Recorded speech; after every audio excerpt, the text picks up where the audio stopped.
Hello, welcome to Community Development, HKR 3575 and 3785.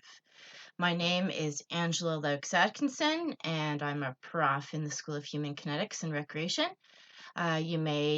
Laux-Atkinson is very hard to say. You can call me Angela, or a lot of students call me Dr. LA. So why study this course? Well, this course is important to learn about the importance of sense of community, also how to create community. We're going to be learning about the importance of social capital and community capacity. We'll be understanding the importance of inclusion to community development, obviously inclusion of people with disabilities, but also inclusion based on gender, ethnicity, race, and age as well. We'll also then be understanding the power of recreation to create change, whether it's social change and social justice, political or environmental change. So the course is very rooted in concepts of social justice and environmentalism. So first I'm going to tell you a little bit about my communities that I have been a part of in my life. I grew up in Kitchener-Waterloo and Ontario, and you should know that I'm actually here right now. So in 2009, I went on sabbatical and came to Ontario, and then COVID hit, and subsequently I have still been working remotely. So that's why this is a remote course. So you should be aware that I'm not physically in Newfoundland, not in the office, and that I am an hour and a half behind you in time. It's often your immediate family that is really your first community. So my family in Kitchener, my parents you see there, and when I was 13, my parents had my sister. She's almost 13 years older than me. She's now in her early 30s, though. And besides your family, your next kind of community is often your school. And the first time I would say I really felt really like involved and belonging to an area was in my high school. Being involved in sports and extracurricular and music and that sort of thing. It's often the activities that we do, whether it's sports or leisure activities, that helps, makes us also feel a sense of community. So I was a part of synchronized swimming. I did synchronized swimming in high school, then subsequently became a coach, and then also helped to develop one of two competitive synchronized swimming teams for young women with disabilities. And I was also part of the tennis community here in Kitchener, playing a bit competitively. When I was, though, in early high school, I started developing chronic pain, and I was diagnosed with fibromyalgia syndrome. So I also became a part of the fibromyalgia community, particularly in around Kitchener-Waterloo, whether it was support groups and that sort of thing. I also started to do my research on my undergrad thesis on fibromyalgia, and then obviously in my master's and other areas. So these people not only were support to me, but it was a community where for research as well. Then went to University of Waterloo in therapeutic recreation for my undergrad, and also did my master's there.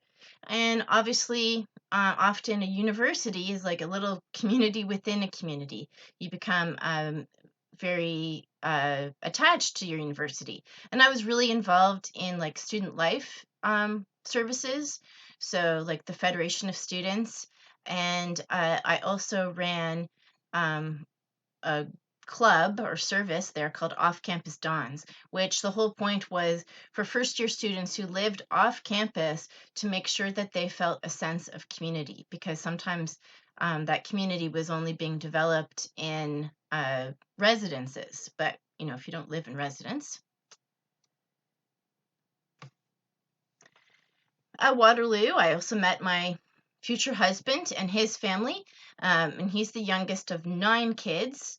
So, and so I, buy one, get 53. So obviously I'm, part of an extended family community. I have now, I don't know, I think I have 27 nieces and nephews, and maybe 15 great nieces and nephews.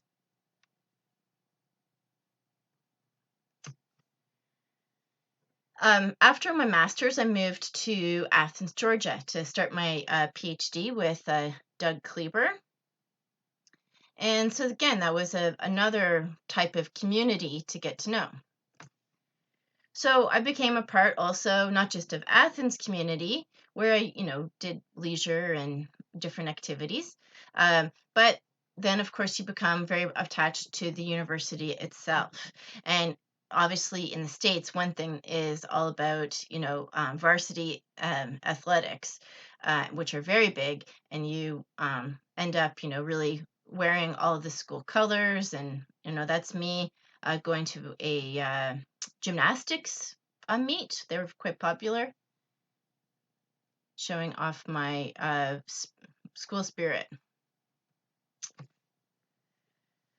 So in 2006, I moved to St. John's with my husband to start at Memorial University.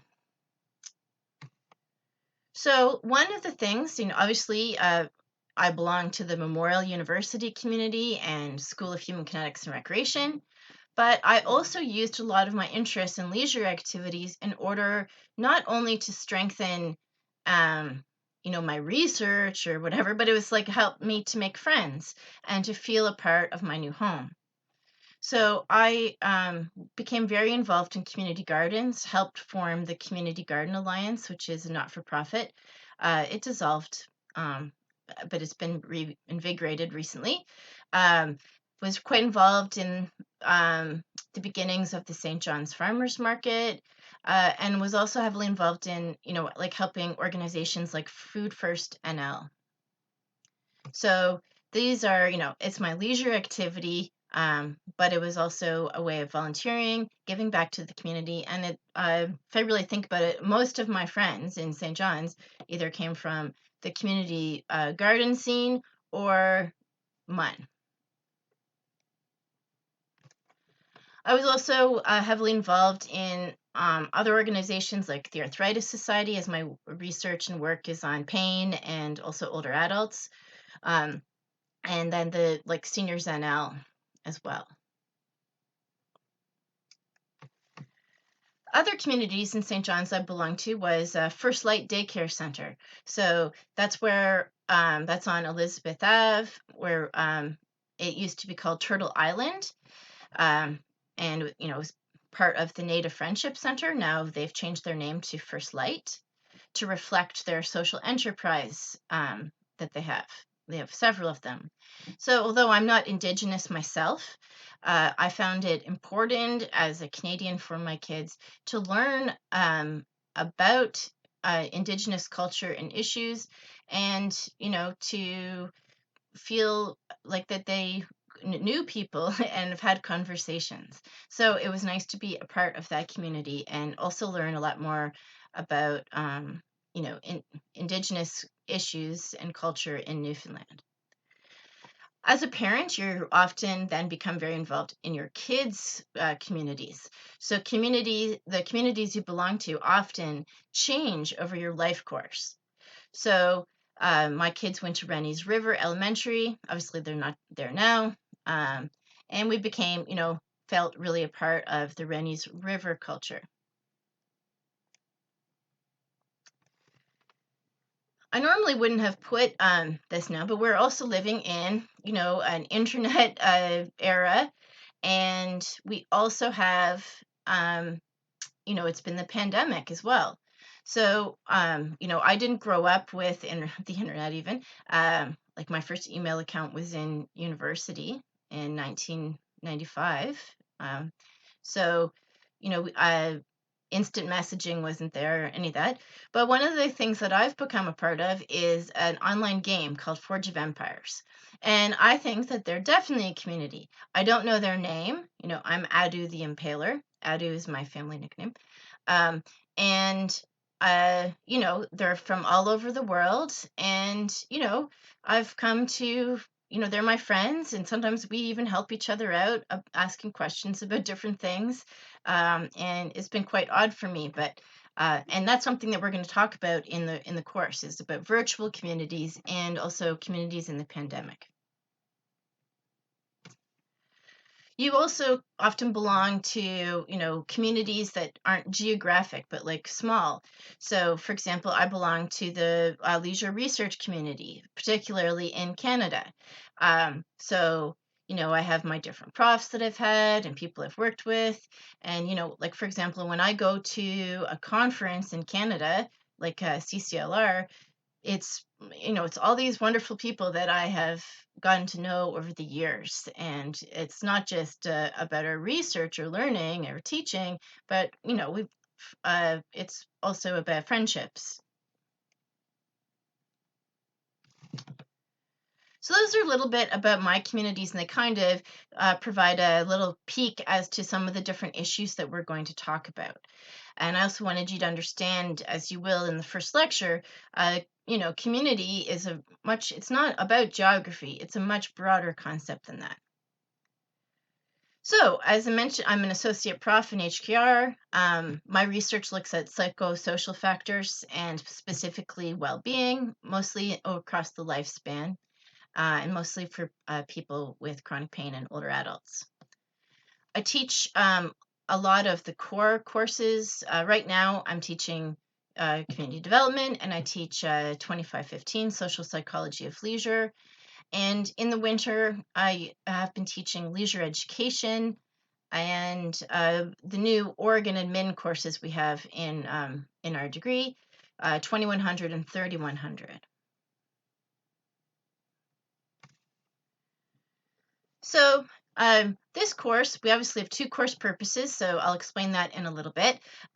We have HKR 3575 is focused on community recreation, so community development in more community recreation settings.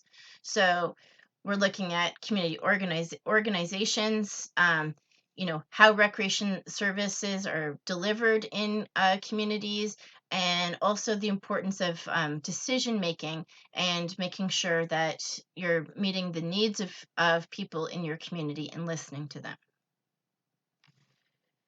3785, the TR aspect, is, the reason that we had to do this is in certification for therapeutic recreation, they need to have specific course titles, okay? So I'll explain there isn't very much difference, but for this, we're really then looking at what's the importance of community in therapeutic recreation, and specifically, what happens, how do we help people to feel engaged in the community, especially after being in a rehabilitation or hospital setting.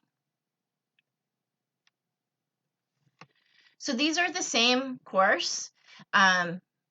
And same course content, okay? For those of you who are doing therapeutic recreation or might be doing it, you should be registered in the 3785 course. I've got these all mixed up, I believe, my numbers here, pardon me, 3785. I have the numbers mixed up on the heading there. Like I took a therapeutic recreation degree and had this course as the therapeutic rec course. But at Memorial, we really focused on the fact that community development is important, not just to therapeutic recreation, but to also for community recreation, or anyone who's going to be in health or more like social services. So when it's really more about the difference about the population that you work in. People who are community recreation, you're dealing more with the general public often, whereas obviously in therapeutic rec, it's often people with disabilities. But community development is rooted in activism and about minority groups. So people with disabilities being one of them, but it's broader than that as well. And also, true community development doesn't really occur in clinical therapeutic rec settings, like hospitals, rehab centers, because people are only there for a very short time, often, hopefully, and then they are discharged. However, it's really important to understand community reintegration for individuals who are being discharged from clinical settings. It's also important to understand how to apply these concepts to create a sense of community no matter what setting that you are in, even workplace community development. And so while community development might not occur in some clinical settings, or in many of them, it does in some, like obviously long-term care, seniors residences, many not-for-profit organizations, and any public recreation that is focused on either inclusion or like people with disabilities. For example, in St. John's, we have the inclusion services within leisure services that focuses on providing public recreation to people with disabilities. How to get in touch with me. You can please use the email through D12. Sorry, some of my slides still say D12 instead of Brightspace. And if you need to meet with me or have any questions, email me. I'm happy to set up a meeting through the online rooms or WebEx. I put Skype here, but we're using WebEx. Or often in class, like we'll have class at least about once a week, and you can also ask me questions during class or after class. I'll always make sure I'll hang out to answer questions after we're finished what we're doing. So you need to look at the syllabus and course schedule. These are available on Brightspace. The schedule is more of a general plan. It could change, and I would announce that or put up a revised schedule. If there's changes, any changes to the schedule are made, I'll announce those. And every effort is going to be made to make sure that I don't change the synchronous class dates, because I understand it's difficult to juggle work and your other schedules if I keep changing when we're meeting. So generally in this class, it's going to be Thursdays that we will be meeting, synchronous. If in event that I have to cancel class, I will email you through D12, but I will also email your MUN email just to make sure that you get that information quickly. Readings for the class. There's no textbook. I might change that one day, but right now I've just liked readings from different articles and textbooks. And also we have a lot of people we have different interests in this class too. So I want to make sure that I have things that are about more community development and social justice, but also therapeutic recreation. All the readings are posted on Brightspace. So in this course, I'm going to go through all of these, but the main pieces of evaluation are participation and in-class or independent learning activities that you do. That's 20%. Reflective journals are 25. They're due throughout the course. You can see the due dates on the course schedule, and also it's already all posted on Brightspace when things are due. You'll have a short paper, The Ideal Community. It's due sooner, September 30th, to get you, want something. I'd like to have one assignment at least by the end of September just to get you guys going. You'll also be doing a community development case study presentation. I'll explain that shortly, and that'll be worth 20%. And finally, an in-service workshop worth 25%, and that's due at the end of the term. So participation in learning activities. We, this class is normally obviously best in class. I would say we usually get to know each other a lot, and this is a course where you really need to be thinking and sharing and giving examples and that sort of thing in order to learn the material. So we want to have a lot of class discussion. So participation will be evaluated, um, and I'm looking at how if you're come to class, you're sharing ideas, etc. You'll be asked to submit any in-class learning activities, either individually or in groups. We'll do a lot of group work more, and you'll post those in the Dropbox. And if you can't come to the synchronous classes, let me know. You can submit the online class learning activities in order to receive part participation marks. I should also mention all the classes will be recorded, and they'll be available and posted on Brightspace Shell afterwards. Probably it's done automatically. I'm not sure how long it takes, but if you do miss class, you can also watch the class to see anything that you've missed. Participation is graded out of 3. You'll see right now I even have the dates up for when what days are being graded for participation. 0, obviously, you didn't come to class or get in touch or anything. 1, you're present but perhaps not very involved in class. And remember, I can't really tell your involvement here like I can if we were in the classroom. But if I'm only see that you've logged in and not done anything, then that would be a 1. No, 2 out of 3, obviously you're present and you've done some, you did some participation and, submitted your online learning activities. 3 out of 3, you're active in class and you submitted everything. Okay. And if you have any issues with this, let me know. Reflective journals, I'm not going to go and read over all of this information that is on these slides. All this information you can find in the course syllabus, okay? A reflective journal is a written record of your thinking and specifically for this, reflecting on the course readings and course content. There is a lot of readings in this course. So you just have to complete the required reading. And then each week or so, you submit a reflection journal, a reflection on those readings on the due date. I always have it by 11:59 that night. Please note, I'm not like, if you submit it the next day before 6 or something, I'm not going to deduct marks for a little bit late. And just let me know if you can't, if you need a little bit more time. Basically, for every single reading, you're going to write 250 words, a minimum. So if there are 2 readings, like for Journal 1, there's 2 readings, you're going to write 250 words for the first reading and then 250 words for the second reading. So that's 500 words. I look to see your word count on this. And if there are 3 readings, and by the way, I explained this, there are a couple of times there's 3 readings, and in that case, it's 200 words for each.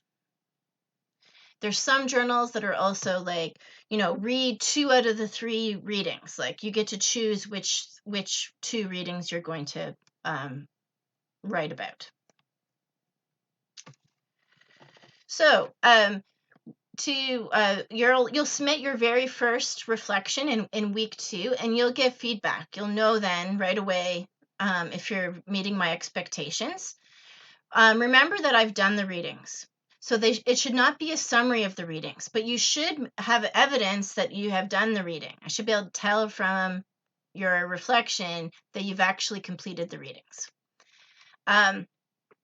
But remember that I've read it, so it's not an annotated, like a summary of the reading.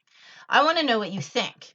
So you might identify and discuss ideas of different concepts that stood out to you. What do you think was left out of the reading? What would you like to discuss in class? What did you not understand? What questions would you like answered?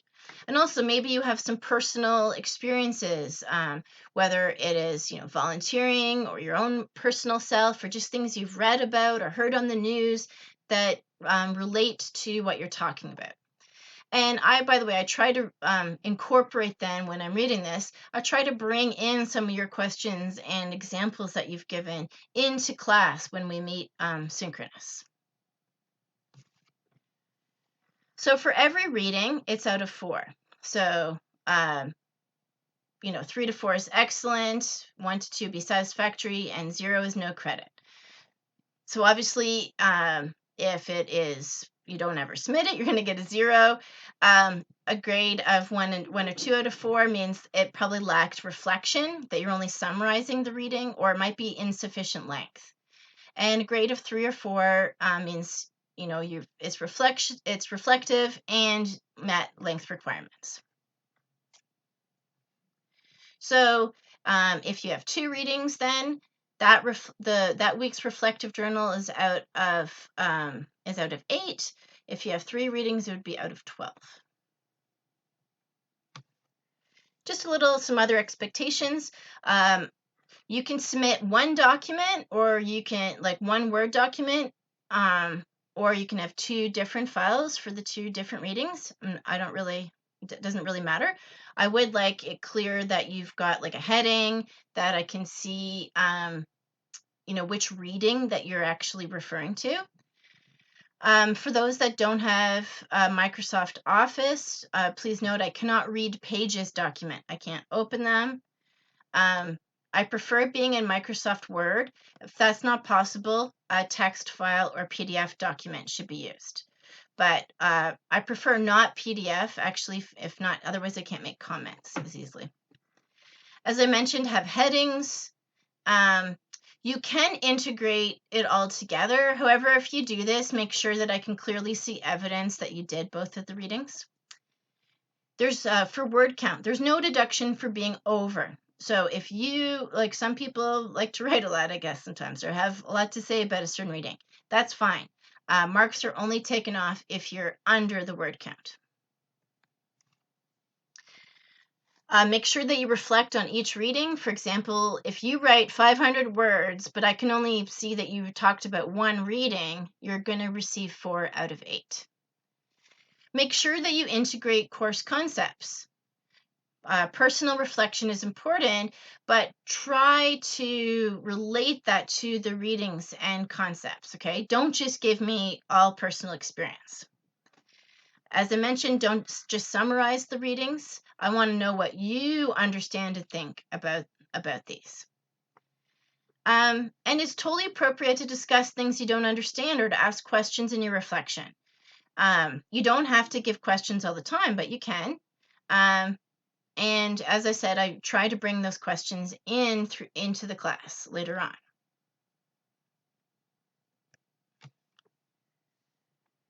So you'll have one of those reflection activities due in the second week of class. The next is the ideal community. It's a paper, not too long, 1,000 words. So that's about 4 pages, max of 1,400. Oh, and sorry, I apologize. I have a slight typo on this slide. It's not what is in the syllabus. But you're basically writing, what is the ideal community to you? You can use first person, and you're looking then at different attributes of community, whether it's demographics, location, recreation, etc. What would be the ideal community to you? It should include personal reflection. As I said, it can be written in first person, but it has to incorporate course material and concepts. In the syllabus, I've indicated 8 references is what I want. And these can be journal articles or course readings, websites, etc. This is a 3rd-year course, so writing will be, I expect the writing style to be good. I expect APA 6 to be followed. There'll be further information posted on Brightspace about this assignment, and there's also some student examples. Generally in class, when I'm on campus, I include a case study presentation for this course. I didn't do that last year, but I think it's important. So we're going to do the presentations even though we're doing remote. You're going to develop about a 10-minute presentation. It's a case study on an example of either a local, provincial, national, or even international community development project that relates to recreation and leisure. I'll be giving you examples of what I mean. I'll give you an example presentation.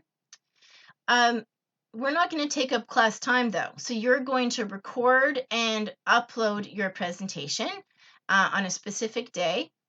And then you're going to be required, so you'll be graded on your presentation. And please note, I'm looking at the content more than the visuals, okay? I'm not expecting it to be like, professional video quality, something very similar to what this presentation is right now. A PowerPoint and with my voice and also video to see my face. And then you're going to be required to watch some of your peers' presentations. I'll give you, tell you who you're going to look at and provide some peer critique or review of those presentations. And obviously I'll have you more looking at common interests, okay? And obviously I'll have more instructions on Brightspace and a grading rubric will be provided. And lastly is an in-service workshop. And I just want to emphasize, this is just a hypothetical. So you're being asked to develop a workshop on virtual communities and creating community during the pandemic. And you're not going to give this presentation though. You're not doing the workshop. You are developing all of the materials for the workshop. So this will include an outline, all the speakers' notes. It should have a learning activity, your PowerPoint, handouts, speakers' notes, etc. Okay, so this was, for example, Recreation Newfoundland and Labrador often have people develop workshops for them, but it's not just about doing the workshop, it's providing them with the materials so that then they can go and, for example, give the workshop in other areas. Obviously, this course is using Brightspace, and it's the method for all the communication, so you can find everything on there, syllabus, all that, handouts, readings, schedule, etc. I'll be communicating with you through Brightspace email and the announcements, so expect you to look at that. And, important things will be posted on the announcement homepage. While we're in synchronous, okay, I expect you to have your devices off and being, present in class. I encourage you to speak and I encourage you to have your video on, but some of you may not. But, please be at least present and engaged in the class. Be respectful of your peers and me during class time, and make sure you ask questions and make comments and get in touch with me if you have any problems. I also expect you attention to details. I give a lot of information and examples and everything, so I expect you to look at those materials. Make sure you carefully read the syllabus and what expectations are. Read and follow the instructions carefully. Follow the guidelines. And also looking at spelling, grammar, and writing. This is a third-year course, so we have higher expectations for writing style. Hand your assignments in on time. And, if you have any problems with that, get in touch with me, please. Seek help and use your resources, but work on your own. I'm a flexible professor when it comes to due dates. So, although I don't want people to be getting behind, and, I will say that, but if you have a time when you really need to hand something in at a different time, or perhaps you look at your week and you see that you have 3 midterms on the same time I've got, something else due. You can talk to me about that. request for a variance of due dates, please email me at least 48 hours. If you have any problems, please come and get in touch with me before it becomes a big problem, like not being able to access the readings or anything.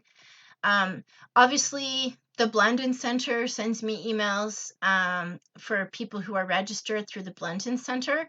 But please know, even if you're not registered through the Blendon Center and you have learning differences, please come and speak with me in the first 2 weeks and to see if there's anything that you need from me, or any type of accommodations at all. I'm very happy to provide them. All right, so that's the course. I'm now just going to quickly show you the course schedule and then the D2L website, Brightspace. So this is the course schedule. You can see I've got the dates, the topics, the readings and tasks that you have to do, when the assignments are due, and notes about the general university calendar or diary. So obviously, we're here today. So if you see an I, that's independent or asynchronous. C's are synchronous. We have class. So you've obviously gotten to here, introduction to the course. You're watching this welcome video. Make sure you're looking at this schedule and syllabus and orientate yourself to the course shell. Week 2. Next week, then, we are first starting with, definition and importance of community development. So on Tuesday, or you'll watch a video. I put everything on YouTube, and I even show you how long the videos are on D2L, just so you can have an estimate for time. So you'll do that. You'll do your Reflection 1 readings. And I also wanted you to read the ideal community assignment. Because after you're done watching that lecture, I feel that you and those readings, you should have the ability now to start working on your first paper on the ideal community. Then Thursday, we have we're going to meet and talk about these. So you'll see in Brightspace that I have all of our meetings are through Brightspace. It's called Online Rooms. And there's links there, and you click on it and it will open it up. Okay, so we're going to meet and greet each other on Thursday. I'll answer any questions you have about the course, and we'll have a bit of a discussion on what is community development and its importance. And as I said, I'll also go over assignment 1. And your first reflection journal based on the 2 readings is then available is due on Thursday by midnight. So you can go and you'll see that next we'll be talking about what introduction to specifically to community development. We'll be talking about foundations of community development, the process of community development, what healthy communities are. We're going to be looking at models and strategies of community development, inclusion, and then week 9 is when you'll, on November 1st is when you'll post your presentations, and we don't have class. You're going to use your class time then to watch your peers and do peer review. And then we have a virtual communities lecture. We'll talk about rural community development. And then also TR and inclusive communities. And the last week I've got a little bit of wiggle room just in case for the last week, just in case we have other things we want to talk about, or if there's any cancellations or etc. that we need to deal with. All right, and finally, this is what you might see right now for the course shell. I don't have everything posted, but this is like the student view. So you can see I have all of the due dates are listed. Under week 1, you would see introduction, to the course, which you've probably gone through already. And I like the course content area better. Okay. Week 2, you can see you're going to watch this video lecture. There's a link and it opens up to the YouTube video. So, and there are lecture slides for those who want to look at, also have the notes available. It's in PDF. You'll read the different reflection journals, which, you can see here. I click on that and it shows you have 2 readings for week 2, Brown and Harris chapter 2 and Worf and Clegg chapter 2. And then part 2 on Thursday, then join online rooms meeting at 4:30. You click on this link and it will open it up and we'll go over everything. There's going to be this is the activity. So I've got here the learning activity we'll be doing in class, which is about personal experiences with population trends. And that's available in Word and PDF format. So you would just take that and then we'll work on that sheet during class, and then you'll post that. And if you do it as a group, like multiple people are doing it together, then just put all of your names on it. And there'll be you'll see at the moment I don't have all of the assignments and things available for students to look at, but I will, as we go along.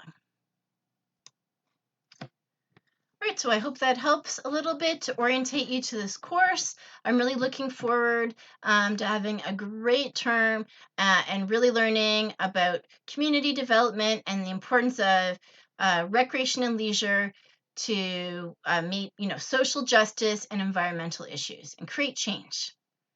We will see you next week. Take care.